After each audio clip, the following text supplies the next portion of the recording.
అందరికీ నమస్తే. వీడియో జాగ్రత్తగా విను. ప్రతి ఒక్క యువకుడు, మన భారతదేశాన్ని గౌరవించి ప్రతి యువకుడు ఖచ్చితంగా వీడియో చూడాలి, తెలుసుకోవాలి.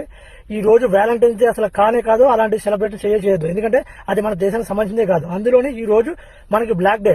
మన జవాన్ని ఆ పాకిస్తాన్ నా కొడుకులు చంపేసి చాలా దారుణంగా, అంటే చాలా దారుణంగా చంపేశారు. ఖచ్చితంగా ఈ రోజు మనం వాళ్ళ కోసం కేటాయించాల్సిందే. అలా అని కాకుండా ఎవరైనా వ్యాలంటైన్స్ డే పార్టీ చేశారంటే బాగో చెప్తున్నా. ఖచ్చితంగా మన దేశం కోసం, మన కోసం పోరాడే మన జవాన్లకి మనం రెస్పెక్ట్ ఇవ్వాలి. జై జవాన్, జై Hind. Professional post-blast investigation. Pakistan!